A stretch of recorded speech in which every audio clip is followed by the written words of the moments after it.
Bonjour à tous, bienvenue sur ma chaîne. C'est le coach Etienne Makenga, coach en développement intégral et conseiller conjugal. Si c'est votre première fois sur ma chaîne, veuillez vous abonner et cliquer sur la cloche pour ne pas rater nos prochaines vidéos. Aujourd'hui, nous allons parler du conseil conjugal. Ça sera la première partie et la suite viendra dans la prochaine vidéo. Alors, nous constatons dans notre société un fait contraste.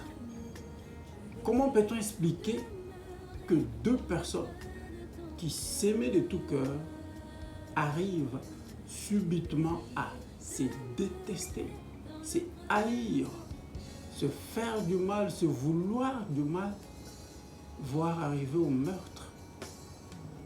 On se poserait tous la question suivante. Est-ce que ces deux personnes se sont vraiment aimées? Ou bien c'était juste une attirance sexuelle pour une aventure d'une soirée? Et qu'est-ce qui s'est passé au juste que deux personnes qui s'aiment arrivent à se détester? Dans nos cours et tribunaux, après les dossiers de conflits parcellaires et problèmes d'héritage, c'est les dossiers de divorce qui viennent. Les plus courageux arrivent à divorcer. Le lâche reste là et continue à se faire du mal en faisant semblant d'être marié alors qu'on n'y est plus. Les méchants arrivent à commettre l'irréparable, ôter la vie à son partenaire ou à sa partenaire. Alors, à quoi est due cette situation? Plusieurs raisons justifient cela. J'en retiens trois seulement. La première raison, c'est le manque de préparation au mariage. Jadis, c'était une tâche confiée aux grands-parents, aux tantes, aux oncles ou bien aux sages. Mais de nos jours, les jeunes ne sont plus préparés au mariage. Plusieurs personnes ne savent même pas pourquoi ils sont mariés. Si vous posez la question aux gens, pourquoi vous êtes mariés? Il y en a qui vous disent, bon, je ne sais pas. Et les autres, eh bien, c'est parce que tout le monde se marie. Les autres vont dire, bon, c'est pour éviter la solitude. D'autres encore, c'est pour faire l'amour et avoir des enfants. Donc, on se marie sans savoir pourquoi. Et de notre temps, c'est devenu comme une course à la montre. À un certain âge, surtout pour les dames, quand on n'est pas marié, bon, on commence à se poser des questions. On commence à beaucoup prier, et les gens commencent à beaucoup parler. Et on pense même que c'est un envoûtement. La deuxième raison, les mauvais souvenirs.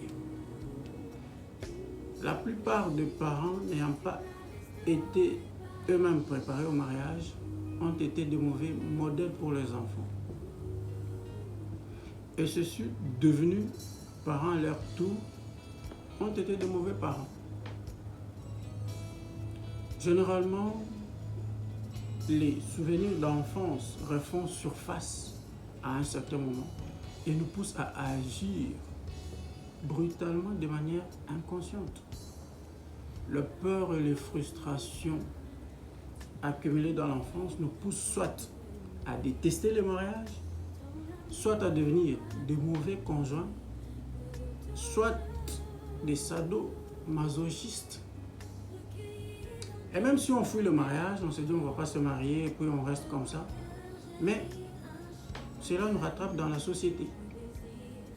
C'est comme ça que nous avons des pasteurs, des prêtres, des consacrés, des chefs d'entreprise, des patrons à problème, ou des travailleurs et des ouvriers insupportables.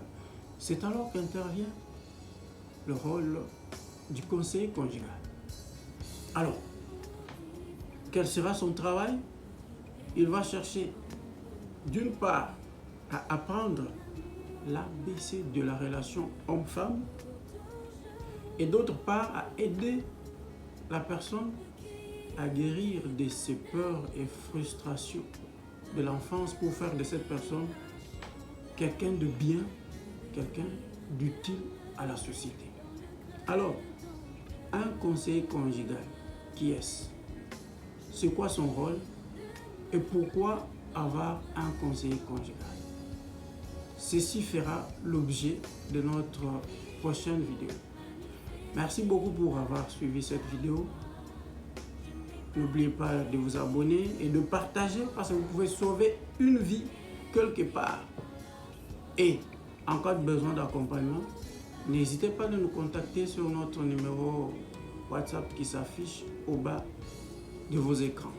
Merci beaucoup et à la prochaine.